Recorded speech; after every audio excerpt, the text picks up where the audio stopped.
இது? என்ன பார்கி, இது என்ன நனைஞ்ச கோழி மாதிரி ரொம்ப சாடா இருக்குது? உனக்கு என்ன உடம்பு சரியில்லையா? ஏதாவது பிரச்சனை இருக்கா? ശരിയാണല്ലേ. നിനക്കെന്നാ മേലെ ആകെ വാടിയിരിക്കുകയാണല്ലോ. ഒരു ആശുപത്രിയിലോ വല്ലോ പോന്നോ? ഹേ, അങ്ങനെ പ്രത്യേകിച്ചൊന്നുമില്ല, ചെറിയൊരു ക്ഷീണം. എന്നാടി പെങ്കൊച്ചേ, പണി പറ്റിച്ച? ഉനക്കെന്നാ ഗർഭമാ? അയ്യേ, അതൊന്നുമില്ല. എന്തയ്യേ, ഇതെന്നെ മോശ കാര്യമാണോ? അല്ലടി, നിനക്ക് നല്ല ക്ഷീണമുണ്ടോ? ഉണ്ട്. ഛർദ്ദിക്കാൻ വരുന്നുണ്ടോ? ഞാനൊന്നും വരുന്നില്ല, നിങ്ങൾ വേണേ ആരെങ്കിലും വിളിച്ചോളൂ. എന്റെ പെണ്ണുപോലെ ഞാൻ 5 മിനിറ്റ് കിടക്കട്ടെ. നീ ഒരു ഒറ്റ ചവിട്ടും അല്ലേ വേണ്ട. അവളുടെ കടിയോ മറ്റോ കിട്ടിയാൽ 10-14 കുത്തിയെ പിടിക്കേണ്ടി വരും. അതേ മോളെ, നിനക്ക് ഛർദ്ദിക്കാൻ തോന്നുന്നുണ്ടോന്നാ ചോദിച്ചത്. ഇല്ല. തലകറക്കം? ചെറുതായി. എപ്പോഴും ഇല്ല, ഇങ്ങനെ ഇടക്കിടക്ക് വരും. അപ്പൊ ഉറപ്പിച്ച് ഗർഭം ഗർഭം ഗർഭം. ഞാൻ എത്ര കണ്ടതായത്. ഓഹോ, നായ്ക്കുട്ടൻ ഇങ്ങ വരട്ടും. അവനോട് ചെലവ് വാങ്ങണം. അള്ള നായ്മോൻ. ഇതെന്നാ പെണ്ണുങ്ങളാണ് ഒരുമാതിരി ആൽക്കൂട്ടും കൂടുന്ന മനുഷ്യന്മാരെ പോലെ. ഒച്ചിരി ക്ഷീണം മാറ്റാൻ ഒരു 5 മിനിറ്റ് കിടന്നതാണ്. ആശയങ്ങൾ കിടക്കാണ് സമ്മതിക്കാറ്. അപ്പുറത്ത് ഞാൻ പോയി കിടക്കാം. വയർ പാത്താലേ തെരിയോടി, കണ്ടിപ്പാ ഗർഭം താനത്. കുറഞ്ഞത് 5 എണ്ണമെങ്കിലും ഉണ്ടാവും. നോക്കിക്കോ. 5 குழந்தைகளா? அந்த சின்ன வயிற்றுக்குள்ளையா? நம்ம மாதிரி இந்த பெரிய வயர்லே ஒரு குழந்தை தான் வருന്നത്. அப்போ எப்படி அந்த சின்ன വയറ്റുക്കുള്ള 5 കുഴന്തേ? ചെമ്പകം, അവള് പ്രസവിക്കുന്നത് പട്ടിക്കുട്ടികളെയാണ്, പശുക്രാവിനെ അല്ല. എന്റെ ചെമ്പകം, നീ പഴഞ്ചൊല്ലൊന്നും കേട്ടിട്ടില്ലേ? പട്ടി പെറ്റതുപോലെയെന്ന്. ഒയ്യോയ്യോയ്യോ, இந்த மாதிரி പ്രസവത്തേക്ക് എവളോ പെയിൻ ഇരിക്കും അല്ലടി? എന്ത് പെയിൻ? 5-8 പ്രസവം പ്രസവിച്ച അവൾക്ക് ഇതൊക്കെ എന്ത്? നീ എന്നടി ആലോചിക്കണത്? നിനക്കും പ്രസവിക്കണം? അതെ, എനിക്കൊരു സംശയം. വെറും സംശയം മാത്രമാണ്, ശരിയാണോ ഒന്നുമില്ല. ഞാനിത് പറഞ്ഞു കഴിയുമ്പോ എന്നെ തിന്നാൻ വരരുത്. നീ പറയടി, പിന്നെ നിന്നെ തിന്നണോ വേണ്ടെന്ന് തീരുമാനിക്കാം. അതായത് ഇപ്പൊ ഈ ബാർഗി ഗർഭിണിയാണല്ലോ, പക്ഷെ എവിടെയോ എന്തോ ഒരു തകരാറ് പോലെ ഇല്ലേ? എന്ത് തകരാറ്?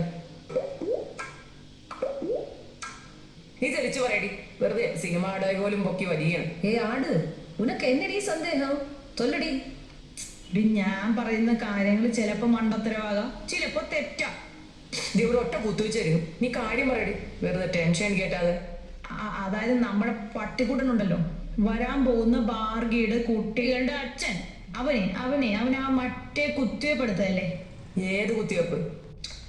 ഇടിയുമ്പോ മറ്റേ പട്ടികളെയൊക്കെ ഓടിച്ചിട്ട് പിടിച്ച് ചന്തിക്കൊരു കുത്തിവെപ്പെടുത്ത് തലയ്ക്ക് പെയിന്റ് അടിച്ചു കൊടുക്കണ ഒരു അങ്ങനത്തെ ഒരു കുത്തിവെപ്പില്ലേ? അത് അവൻ എടുത്തതല്ലേ? அதுக்கு என்னடி, ஒரு ஃபீவர் வந்தா நமக்கும் ഇഞ്ചക്ഷൻ അടിക്കില്ലേ? അത് ശരിയാ. ഓ, ബുദ്ധി ഫിറ്റ് ചെയ്യുന്ന സ്ഥലത്ത് ചന്തി ഫിറ്റ് ചെയ്ത് രണ്ട് പെണ്ണുങ്ങൾ. കോമൺ സെൻസും ഇല്ല. ഒന്ന് ആലോചിച്ച് നോക്ക്. നീ കൂടുതലുണ്ടാക്കുന്ന കാര്യം പറയടി. അവന് കുത്തിവെച്ചിട്ടുണ്ടേ, അവന്റെ അസുഖം മാറിക്കാണോ? എന്റെ പശു കിഴങ്ങുകളെ, ഇത് അസുഖം മാറ്റാനുള്ള കുത്തിവെപ്പ് ആയിരുന്നില്ല. ഇത് മറ്റേ പിള്ളേരുണ്ടാകാതിരിക്കാനുള്ള കുത്തിവെപ്പായിരുന്നു. അതിനെന്നാ, അവനല്ലോ പ്രസവിക്കണത്, അവളല്ലേ? അയ്യോടി, ശരിയാണല്ല.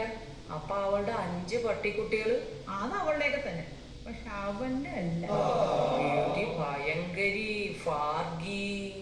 അയ്യോ പാവൻ നായ്ക്കുട്ടൻ, അവന് എപ്പടി താങ്ക മുടിയത്? അതെ, നല്ല കാരണം അവന് കിട്ടിയത്. അവൻ മരുന്നുണ്ട്.